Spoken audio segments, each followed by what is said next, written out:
நம்ம சேனலை சப்ஸ்கிரைப் பண்ணிக்கோங்க. மறக்காமல் பக்கத்தில் உள்ள பெல் ஐக்கானை கிளிக் பண்ணிக்கோங்க. அப்போ தான் நம்ம போடுற வீடியோ நோட்டிஃபிகேஷனாக வரும்.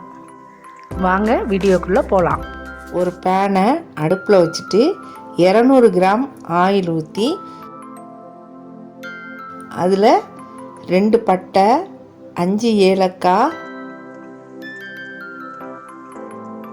5 கிராம்பு போட்டு நல்லா ஃப்ரை பண்ணிக்கலாம்.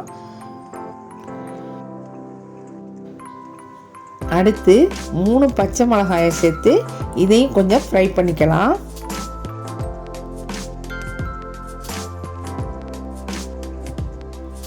இது எல்லாம் ஃப்ரை ஆனதுக்கப்புறம் 1 கப்பு வெங்காயம் சேர்த்து நல்லா ஃப்ரை பண்ணிக்கலாம்.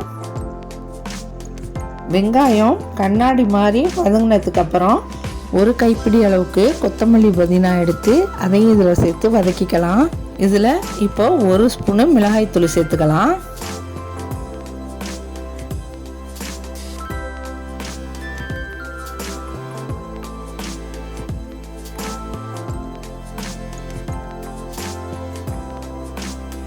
ஒரு கப்பு தக்காளியை சேர்த்துக்கலாம்.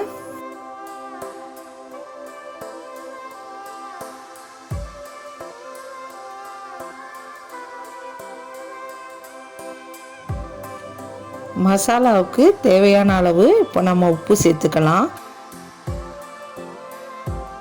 அதோட 2 டேபிள் ஸ்பூன் நாம் இஞ்சி பூண்டு அதோட சேர்த்துக்கலாம்.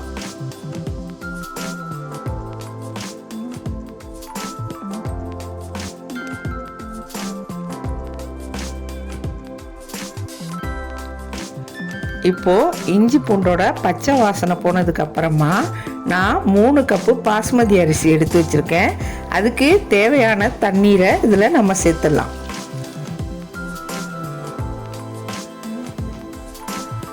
இப்போது நான் 200 கிராம் மஷ்ரூம் எடுத்து க்ளீன் பண்ணி கட் பண்ணி வச்சுருக்கேன்.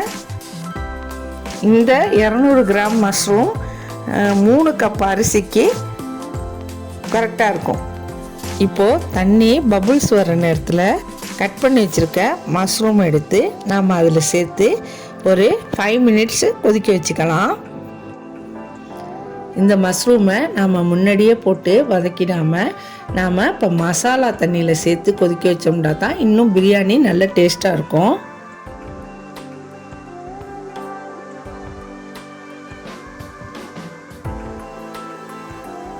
இப்போது மஷ்ரூம் நல்லா 5 மினிட்ஸில் குக் ஆகிருக்கும். இதுக்கப்புறம் நாம் எடுத்து வச்சுருக்க அந்த 3 கப் அரிசியை இதில் நம்ம சேர்த்துக்கலாம்.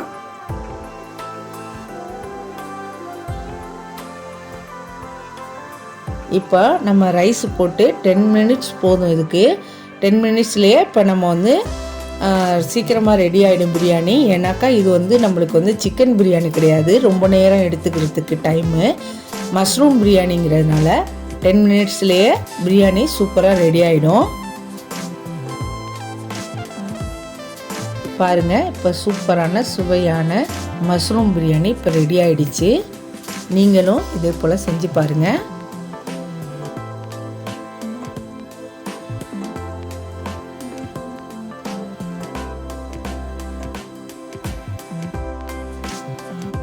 இது அஜ்வின் ரெசிபிஸ், உங்களுக்கான ரெசிபிஸ். சப்ஸ்கிரைப் பண்ணுங்கள். மறக்காமல் பக்கத்தில் உள்ள பெல் ஐக்கானை கிளிக் பண்ணுங்கள்.